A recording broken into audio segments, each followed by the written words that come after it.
Thank you for joining us once again for our expert hour here at CAM4. We're so delighted. This is such a great opportunity for all of you broadcasters and all of you fans and viewers to get some one-on-one time with an industry expert. And that individual today is the fabulous sexpert Tyomi. I'm just going to say hello and thank you to start. Thanks for making time. Oh, of course. You know, Laura, I always have time for you. You're one of my faves. I love the conversations we've had over the years, but some people are going to be meeting you for the very first time. And though I know your glory, we're going to introduce it for the masses once again. I built a little note on the side here of all the many things in this world of sexual wellness. So I've got sexpert Tyomi, consultant, speaker, educator, activist, entrepreneur, founder of the Cowgirl Workout, and I know there's more even on top of that. Perhaps a good start for everyone would be to know just what the scope of work is that you do in the sexual wellness field. Absolutely. So I like to say overall, my passion is with working with women and helping them to live more orgasmic lives inside and outside of the bedroom. And I like to host public conversations via social media about sexuality so that it becomes a normalized part of conversation on our day to day.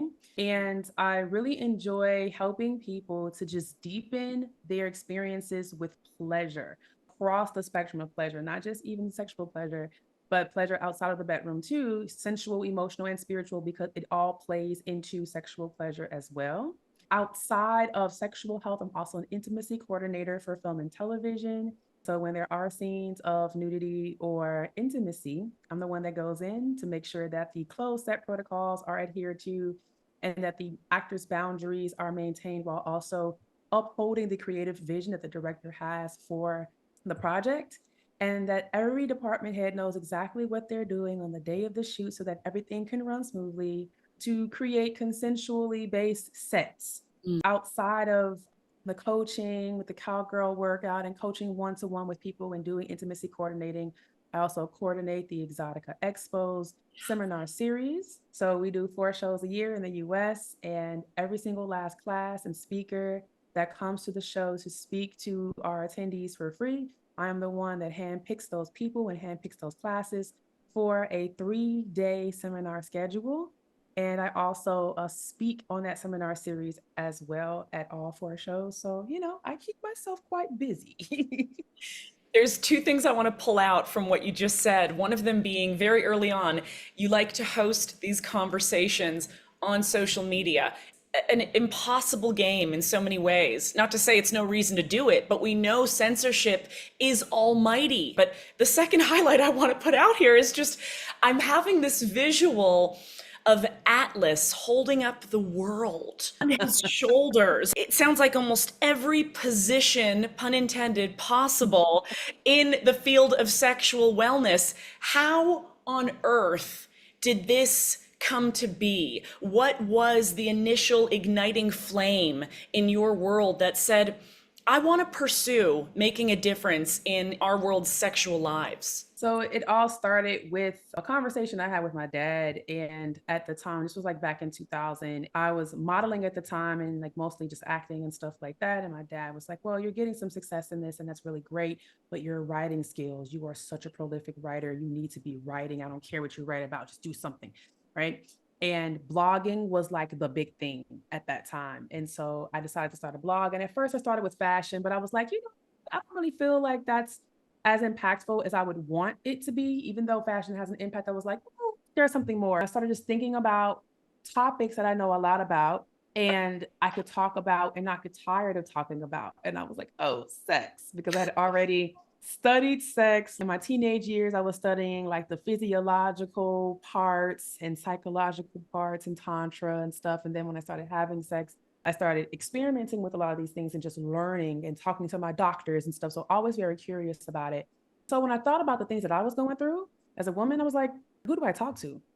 outside of scheduling an appointment to go and talk to my doctor, and I didn't have a therapist at the time and didn't even know sex therapists existed at the time. But I was just like, who do I talk to? Where do I go online for like reputable resources aside from like Cosmo? Who can I talk to that sounds like me?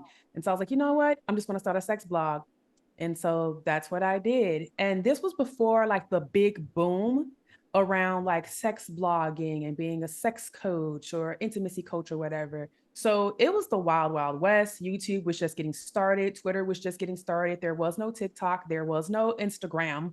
There was no Snapchat. It was just MySpace, it's YouTube, and they were all in their like infancy, and Twitter. So I started and things just took off. And I wanted to serve as a representation for anybody that resonates with my voice, but especially for Black women, because I didn't really see any prominent figures like in media that were being promoted and put up that were Black, that looked like me, that could literally speak to someone like me. And so I'm very happy to say that like I know that I have influenced an entire generation of people that look like me to live their lives out loud, to live out their sexual desires and their sex lives in a healthier and more conscious way. And I'm excited about what the next 20 years looks like doing this work. It's so fascinating. First of all, I love that this started with the support of your father. That is so Yes. cool that he led you into this saying, this is something special. You have a voice, you have power, and you need to pursue this. How fucking cool is that? Every time we talk, my Yeah. dad reminds me of that. And Yeah. then he also reminds me, like, he's like, I hear everything that you're doing for the world, but what are you doing for you? And so he Mm. reminds me to also center myself in the things that I do as well. I mean, you said that to me the other day. We were having a chat, and I said, I am Mhm. burned the fuck out. We had just done an Instagram live stream, and we were texting after, and I said, I am just so burned out. And you gave me this powerful fucking reason to just take that time for myself. And it was worded beautifully. And you know what I did? Instead of one day, I ended up taking like 5 days. And then I hit you up again, and I said, we got to do this. But I took 5 days Yep. of like 10 different bath bombs. And Yes. and really immersed in that self-care. You've got this incredible legacy encompassing of, yes, the physical education that comes with bettering your sex life, but then there's this holistic element Mhm. that is, I think it's newer in the conversation of sexual wellness, the benefits Yes. of mind, body, and soul, and the connection we have to ourselves when we put pleasure in the foreground and in the priority zone. But I mean, this has been 2 decades of this work. Am I right with that? How long have you been in this? It's been 12. But for me to even say I've been focused on one thing for 12 years and I'm still not tired of it, I'm like, this is great. I love it here. I know that I have influenced an entire generation of people. And it's beautiful, like when I travel, whether it's like in the city I live in now or back at home in Chicago or even internationally, like there will be at least one person who's just like, I know who you are. And I'm like, what? Yeah. It still surprises me. It's pioneership. What you've done Yes. is you've paved the way for these conversations and for Yes. communities across the globe to feel seen. I want to know what the challenges were in introducing this kind of subject matter to the world and trying to present yourself with legitimacy, because look, we know the work is legitimate, but you're talking Yes. about sex.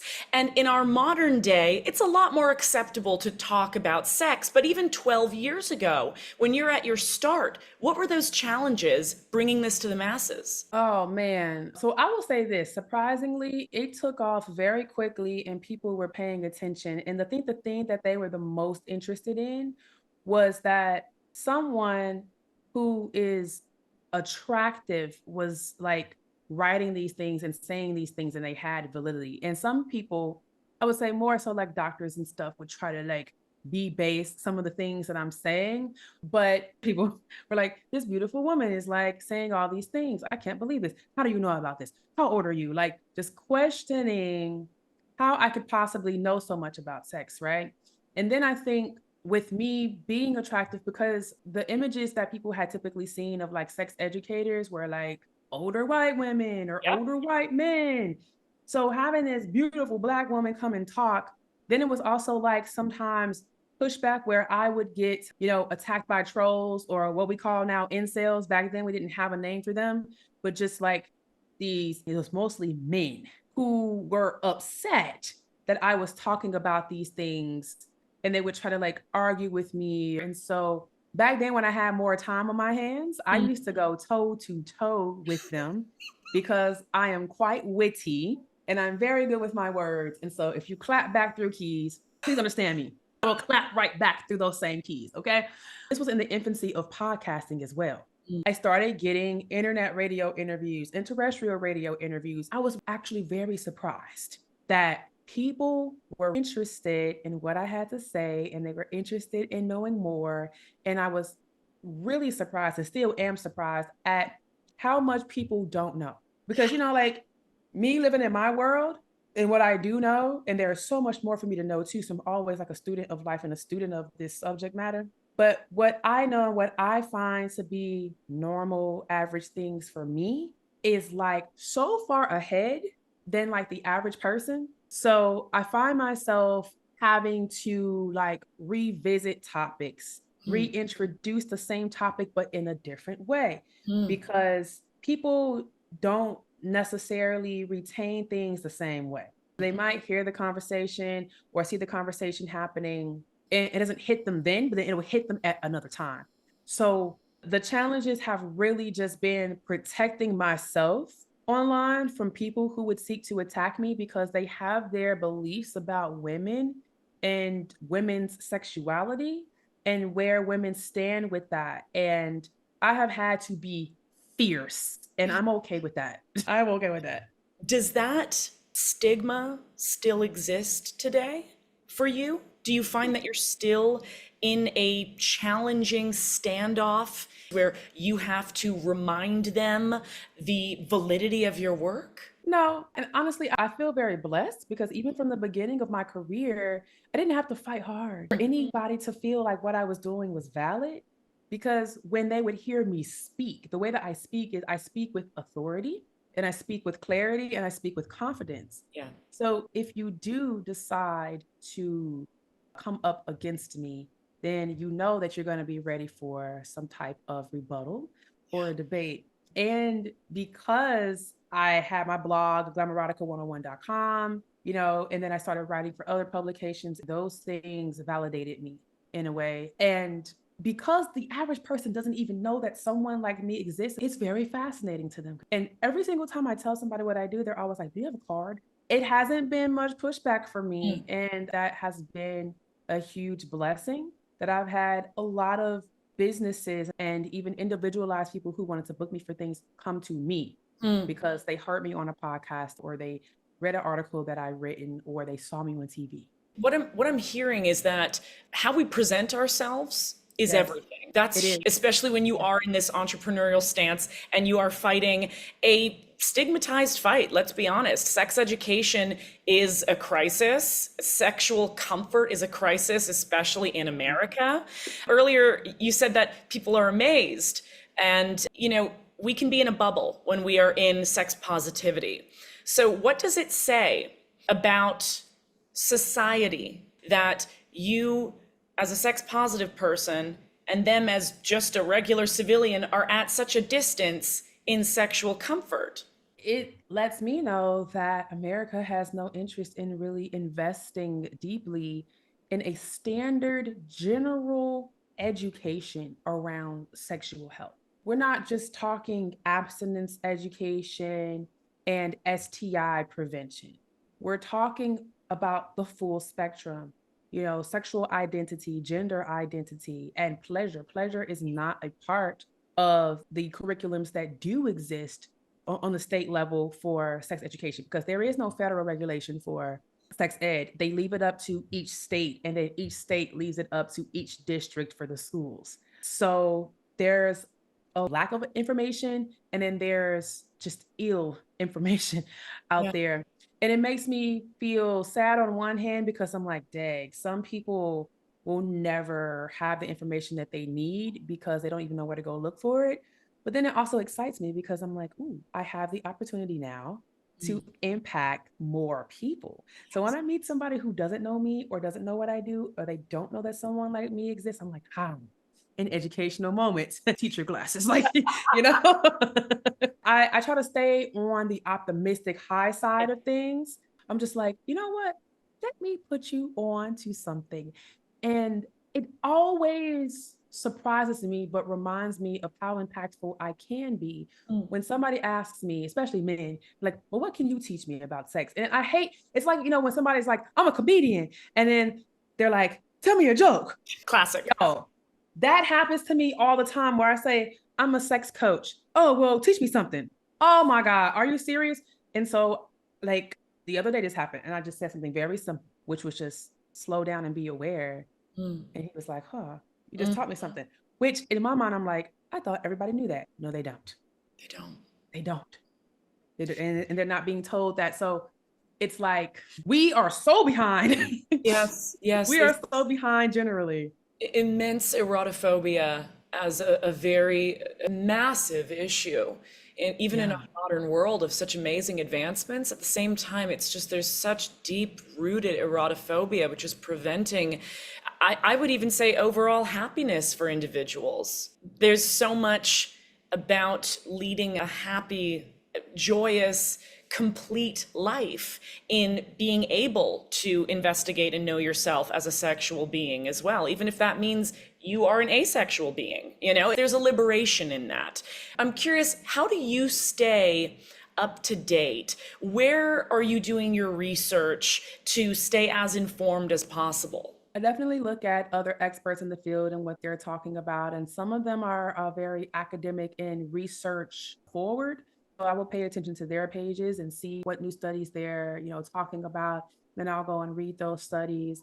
I'll also keep up with the books. And so, for instance, May is masturbation month, and it's also mental health awareness month.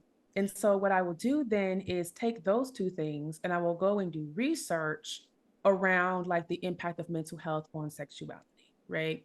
The impact of masturbation or self pleasure on a person's mood, delving into those things based on like what topic is right in front of me at the time so that I don't feel overwhelmed, but just paying attention to those researchers who are out there and staying on top of the studies. And then I'm also a member of the National Coalition for Sexual Health. So they have a lot of information that they send to us weekly and then also monthly and quarterly.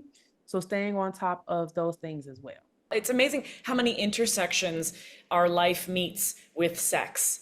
And Mm-hmm. that, in my opinion, seems to be the best way to introduce the priority of sexual awareness and sex positivity to people, is that you don't realize how many ways it intersects with just your basic humanity, your needs, your wants, your reward systems, your mood affecting, your health and your sleep structure. All of this is affected by sexuality and our sex lives. So please keep doing this work. My gosh, it's necessary. You've got such an enormous and grand legacy. I just keep going back to it because I've been following you for so long. And even when we're not doing these interviews, I'm watching you on social media. You're traveling the world. You're leading events around the country and the world, really. I'm curious, of all of the many projects and the many initiatives that you've taken a leadership position in, of these accomplishments, what feels most prideful to you? What are you most proud of? Oh, oh my gosh. I am most proud of going to Africa and teaching my fellow brothers and sisters like how to open up. So even before going there physically, you know, my presence is there virtually because they follow me online. And so for Nigeria specifically, it's not easy to get a visa. So getting a visa and going there and setting up a press tour and setting up a sold out event and being on TV and just like being amongst the people, that was like one of the biggest accomplishments.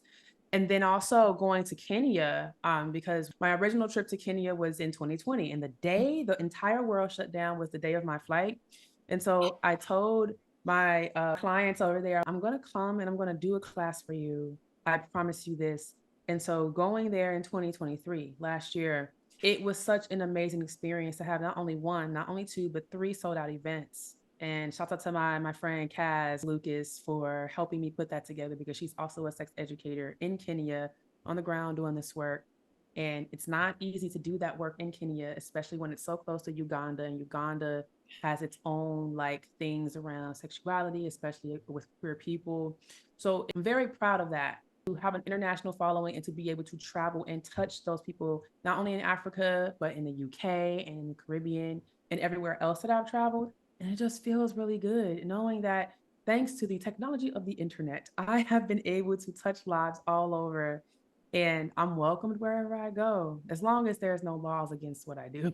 Yeah, You know. of course. And unfortunately, there are in many Yeah, parts of the world. But that's what part of this fight is, isn't it? absolutely. And like, sure, America has its shit, you know what I mean? But to be from America, to live in America, I get to freely do this work without persecution. And I consider that a huge blessing, because I can do work safely from here and I can reach the masses around the world because of technology. And then I get to travel and I get to meet these people and impact these people in person. Because a lot of times I think that Americans are pompous and like arrogant. And so when I say I'm coming somewhere and then I show up, they're like, I can't believe you're here. And then that just deepens the bond between me and the people who follow me. And I think the value that people place on me when they see me actually putting my money where my mouth is and saying, I'm investing to come here and engage with you all. So that to me is like the biggest thing, because touring internationally is not an easy thing. Okay. Yeah. And to put it all together myself, it's not easy either. Again, the world on your shoulders. Like, it's inspiring. It's inspiring to see someone accomplish this much and continue down this path. I don't know how you organize yourself as effectively as you do. Is there any insight you can grant to us highly ambitious folks? Let me tell you something. I really don't feel like I'm that organized. I honestly feel like I need to be more organized. But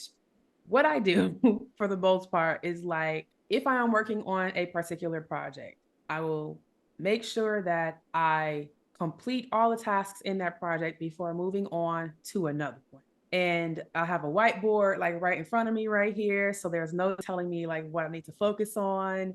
I set reminders in my phone.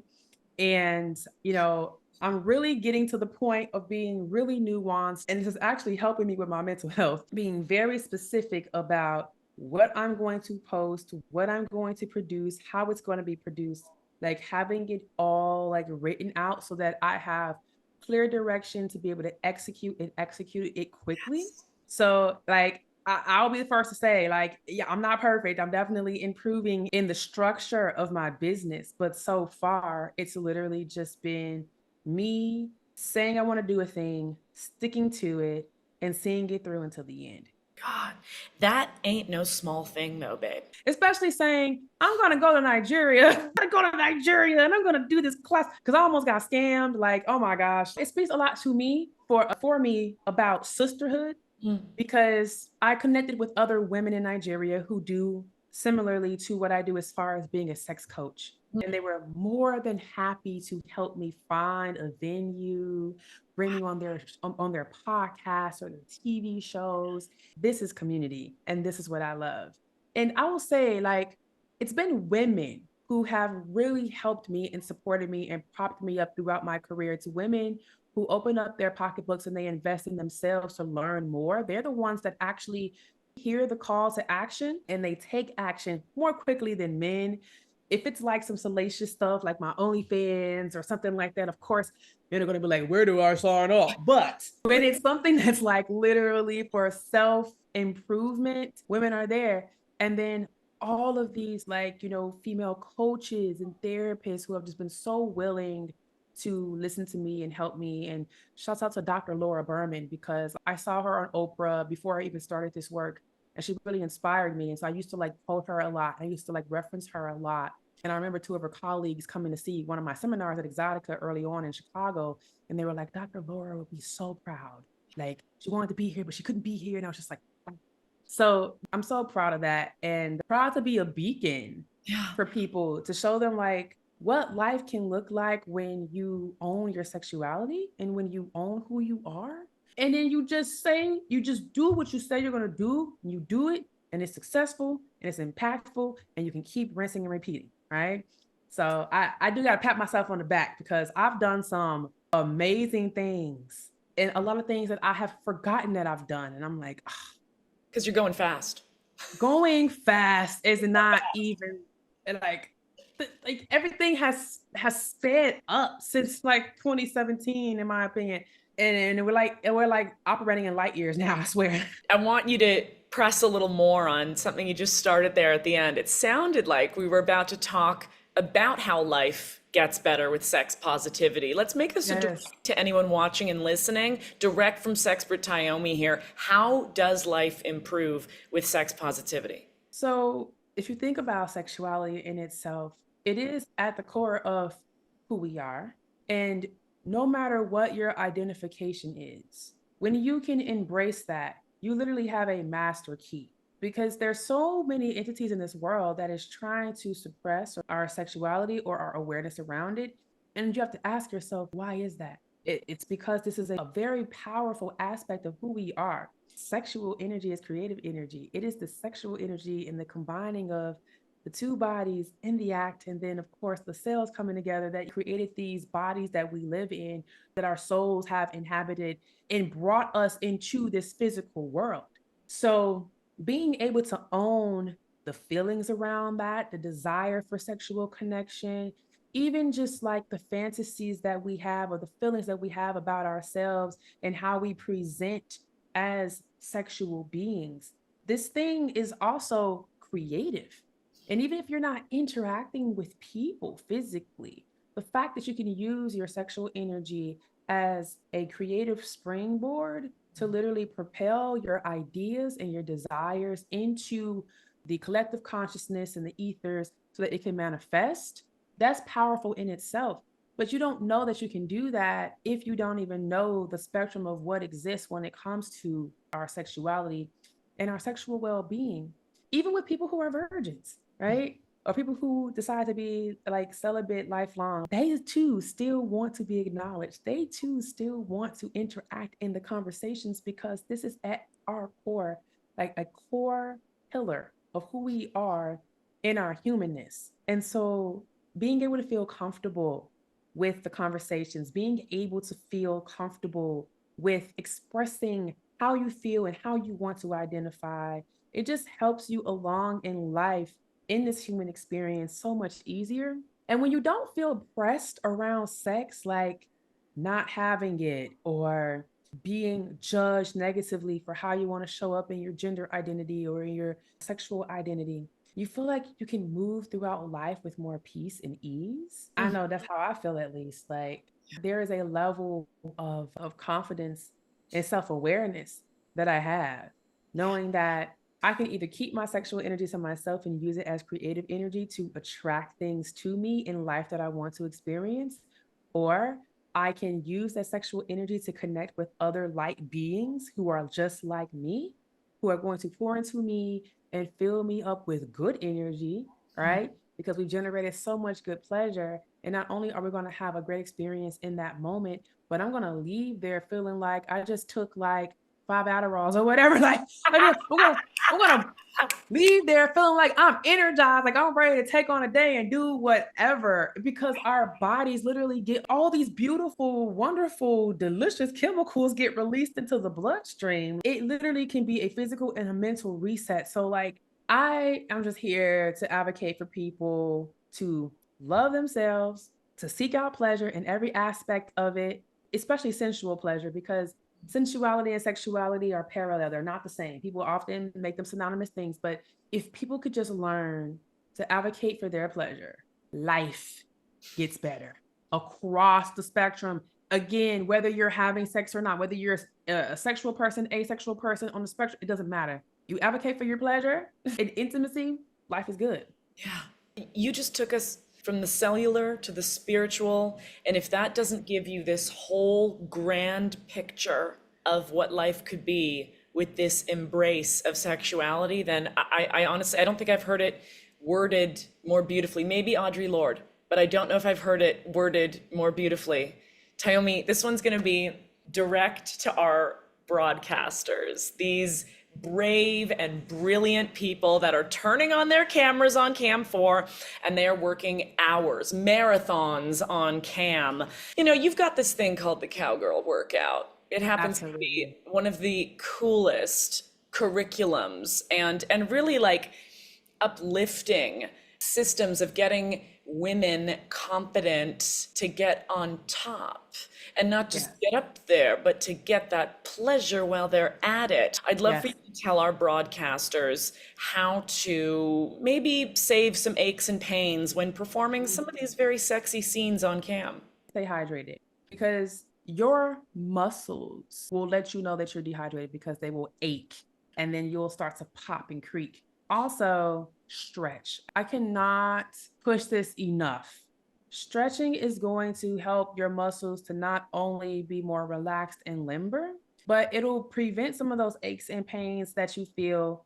Sitting down is definitely going to make your lower back and your hips stiffer, hamstrings, quads. So you want to stretch, not just lower body, but upper body too. And then taking a moment to give yourself a mental break, to do some breath work, some deep breathing, just like 21 breaths to start with, because it can help to regulate your nervous system as well. And then give your eyes a break. You see, I'm wearing glasses. Like I wear these glasses because of the glare from the computer screen. It impacts my eyes. Take a moment to like go somewhere else in your space. Your fans and your followers, let them know, hey guys, I want to show you how I take care of myself in between taking care of you. In doing that, you invite them into your self-care practice, but also you might teach them something that they can use. Seeing their favorite creator, encourage them to take these breaks. By you taking a break from entertaining them is going to encourage them to do the same. So basically, you get to be a leader in health and wellness by showing them how you take care of your own health and wellness. So stay hydrated, stretch, close your eyes for a second, do breathing exercises. And also, please eat. Make sure you take a break to put something in your body and not just junk food.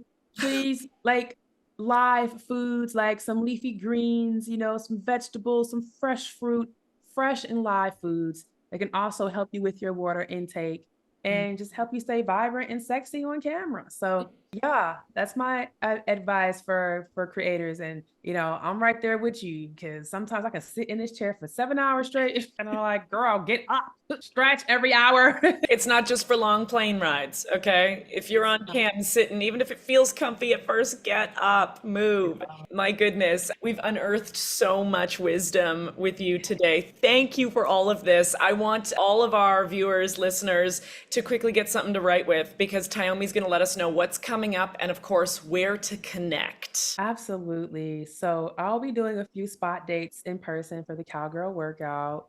You can find those on my Instagram at Real Glamazon Tyomi. And the Cowgirl workout has its own Instagram page now. It's the CG workout. And I'll be at the Exotica Expo Miami, Exotica Expo New Jersey, and Exotica Expo DC. And you can see those dates so that way you can plan to either come see me, just come and enjoy the show generally. And like I said, our seminars are free, so you can sit in and you can listen to these experts give you more of the game so that you can really enhance your connection with your sexuality and your sexual expression. And I also host lifestyle events. So for those of you who are into playing with others consensually, I will be hosting a few events around the country and starting my own luxury lifestyle travel group. And I am going to be hosting with the Worst Behavior Tours in Hito 2 in Jamaica, in the grill, in August. So if you want to come and you want to travel with me to Negril to have a great time with this awesome group of people, go to worstbehaviortours.com. Check them out. You can also come to my profile on Instagram at Real Glamazon Tyomi. The information's there as well. Follow me on Twitter at Glamazon Tyomi and YouTube at Glamoratica101. Oh, my goodness, everyone. Please keep up all of the info and communications that you can with Tyomi, because there is so much to look forward to. Thank you so much. And hey, everyone watching and listening, stay tuned. We do this on a monthly basis, and you never know who our next expert will be. For CAM4, I'm Laura Desiree, and we will see you next time.